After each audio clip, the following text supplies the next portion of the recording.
Welcome and thanks for joining us. My guest today is Andres Giraldo. He's the Director of Innovation at SealingTech. Andres, good to have you with us. Hey Tom, happy to be here. And this whole idea of engineering better processes for cyber protection is really gaining a lot of traction with the dawn of artificial intelligence coming into this. Give us a sense of what's going on in the threat protection and response world and how AI is coming into the whole picture. Really, the idea of AI and machine learning, it's been around for over a decade at this point. We've seen a huge explosion of it though in the past couple of years.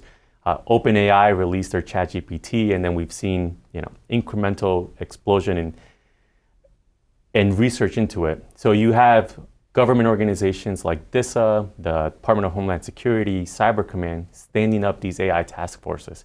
So Cyber Command in particular just stood up an AI task force underneath the Cyber National Mission Force. And that task force has, it's a mandate of research and delivery of AI solutions, posturing their command to enable AI adoption, and countering AI threats.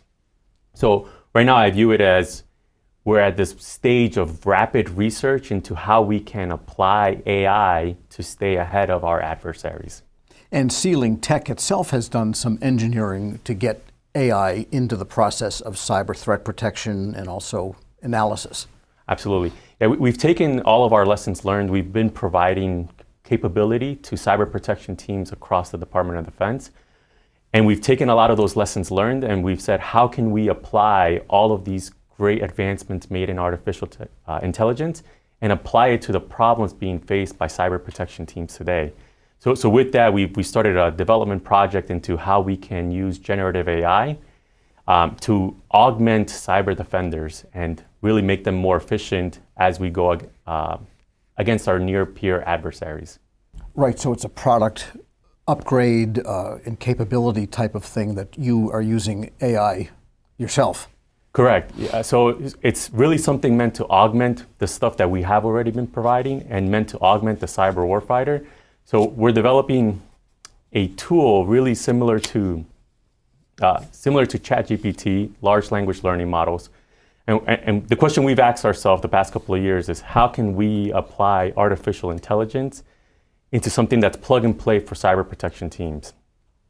So with that, we've been developing a project called Operator X that really allows network analysts, network defenders to really interact with information systems using natural language, like similar to how you and I are here talking today.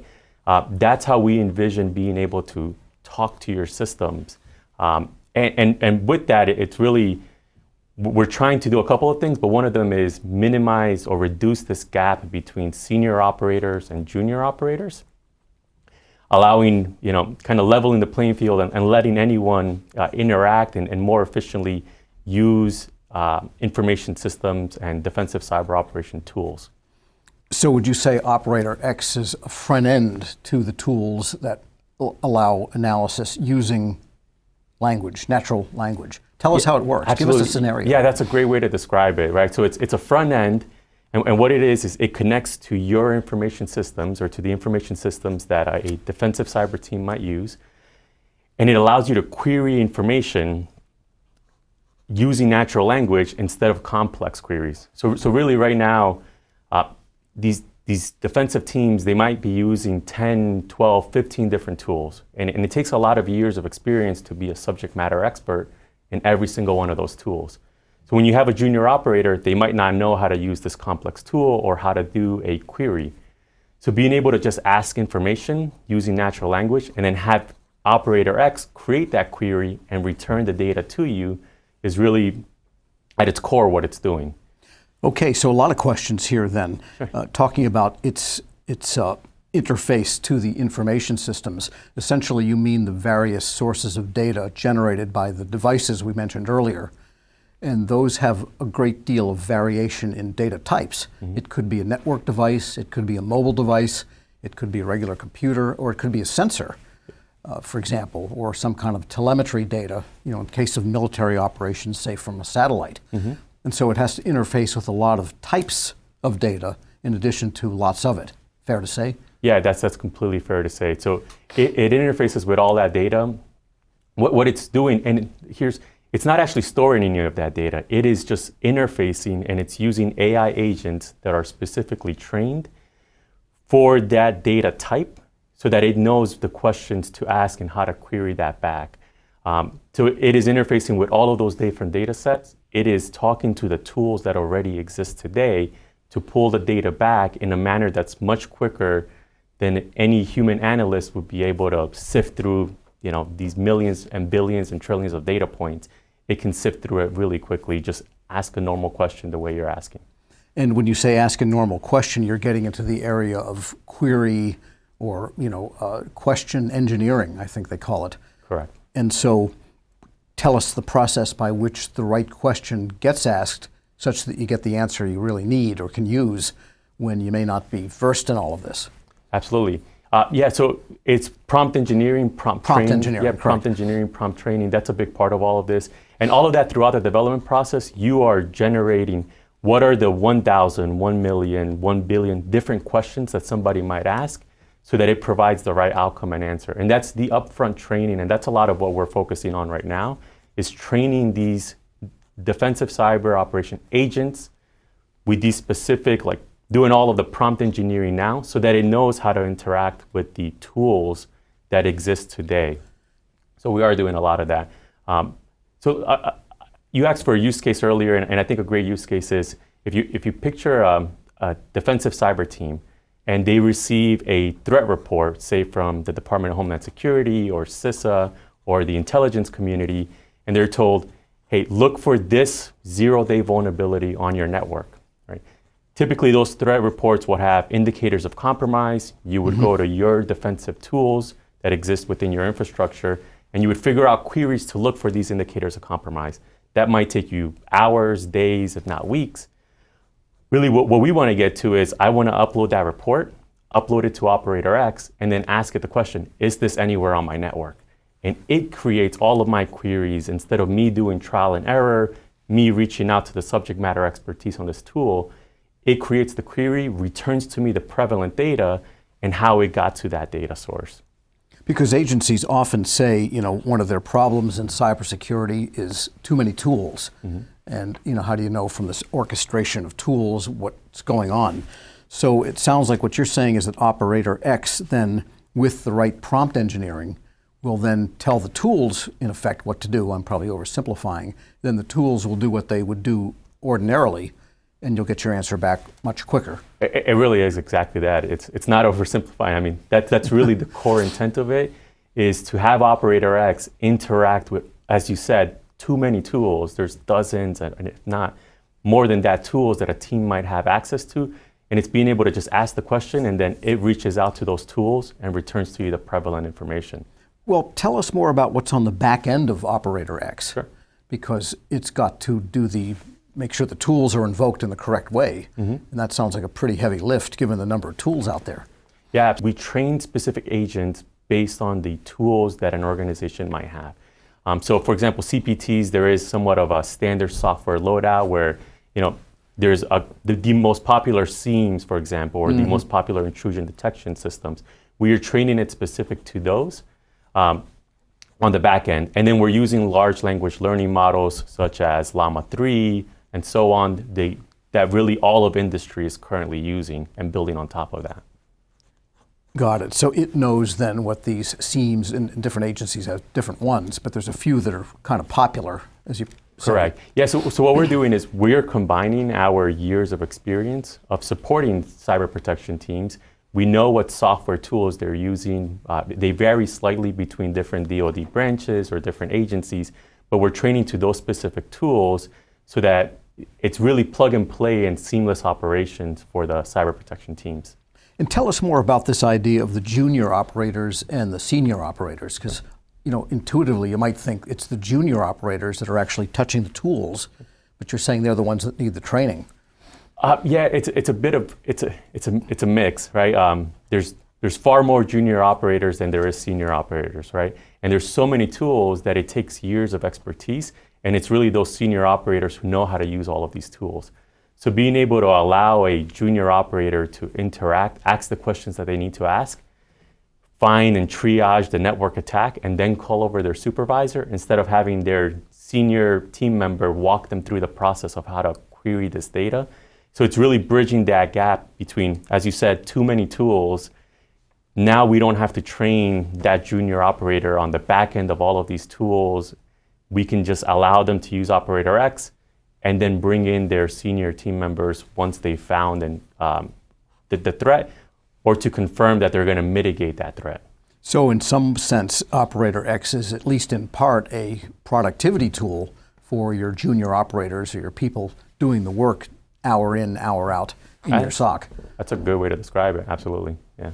Okay, and well, I wanted to also ask about more on this prompt engineering idea, because we all know, we hear this over and over again, the idea that a slightly wrong prompt, you'll get a wrong answer. Yep. The popular word is hallucination, but it's still the output of logic that's just applied in the wrong way. So what about avoiding hallucinations or really getting answers that do in fact get after that threat that might have come in?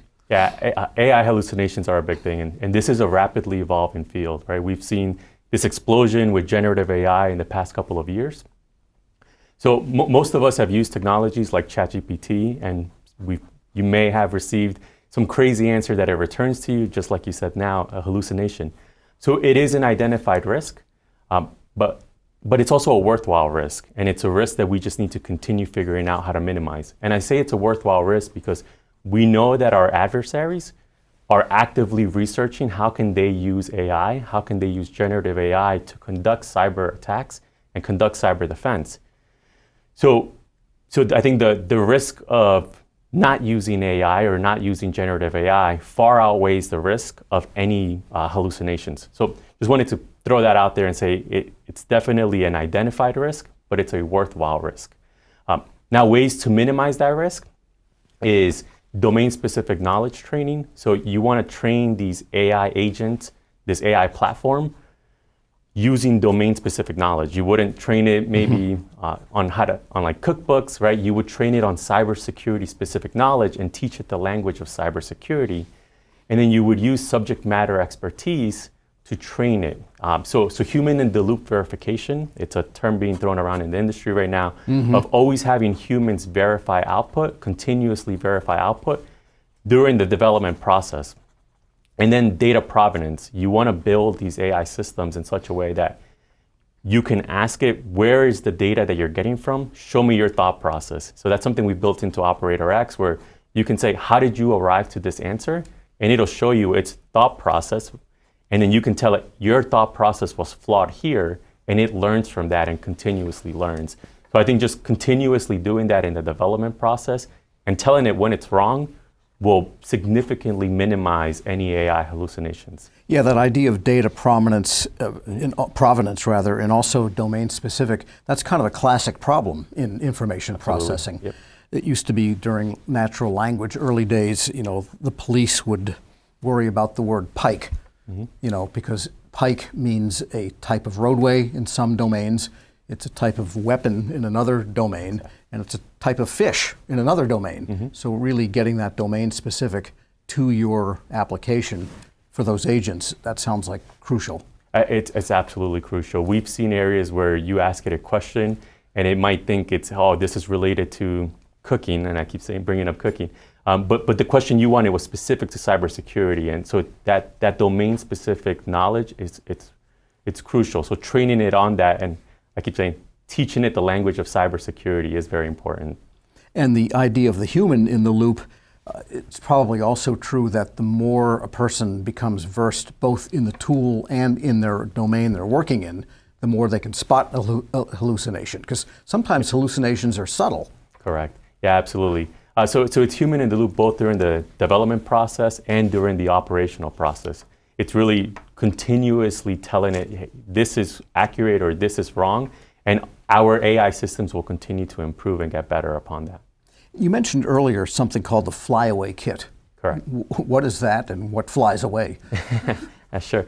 So SealingTech provides these cyber flyaway kits, and it's all of the computational resources that a cyber defense team might need to operate a mission where they don't have access to any remote reach back, they don't have access to the public internet, They don't have access back to their private data centers for computational resources. So they need all of the equipment necessary to conduct a incident response mission, cyber analysis mission, whatever it might be.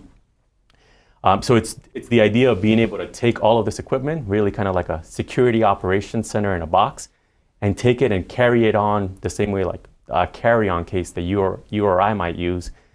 We pack all of that and everything that they need, the resources. Yeah, because the form factors for even cloud powerful types of platforms are getting to that suitcase.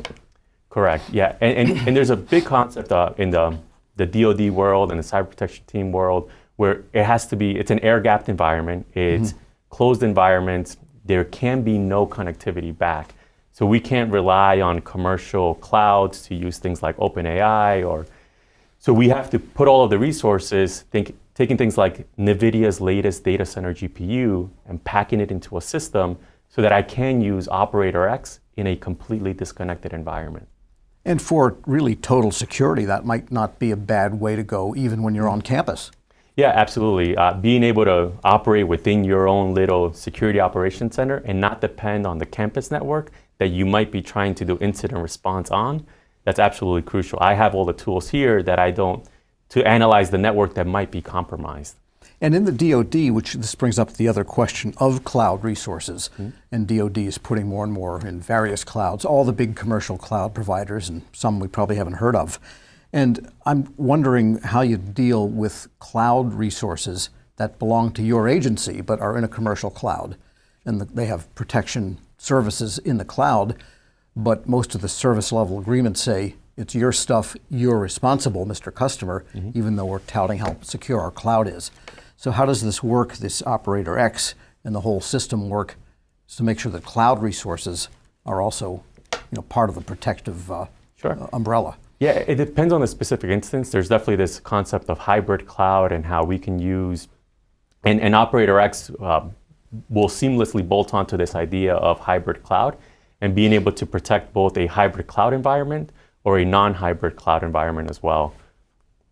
All right, and the Operator X, is it a service? Is it a piece of software you install? Is it a cloud-provided service? What's its form factor? Sure, right now it's a piece of software that gets installed on any system that utilizes NVIDIA's GPUs, and then it can interact with the rest of your data systems. So part of like the cyber flyaway kits that I mentioned before, right? It's a collection of servers that perform network analysis, incident response. Being able to just bolt in a single box to that has Operator X installed, has a graphics process, these AI accelerators, that is what Operator X is. And then it bolts on and connects to the entire system. But it can seamlessly bolt on to a hybrid cloud. So really, it's a piece of software that gets installed and can be offered in a cloud offering. And just a final question on prompt engineering training. That takes place in a human type of environment? I mean, that's something you teach people how to do? Yes, that's part of it, teaching a human how to do it. But there is ways to have prompt engineer questions generated. I think before I said thousands and millions of different questions you might ask it. There are ways to gather these questions or have it create the questions that somebody might ask as well. But there's definitely a human involved in creating a lot of the prompt engineering. So prompt engineering then is the latter day version of garbage in, garbage out, or good queries in, good queries out. Absolutely. That combined with data provenance and domain specific knowledge, right? It's what it's trained on, like you said, garbage in, garbage out, you have to train it on that domain specific knowledge. Okay, we'll leave it there. Great discussion. I want to thank today's guest. Andres Giraldo is the Director of Innovation at SealingTech. I'm Federal Drive host Tom Temin. You're watching Federal News Network. Let's go back to the studio now for more on the Industry Exchange Cyber.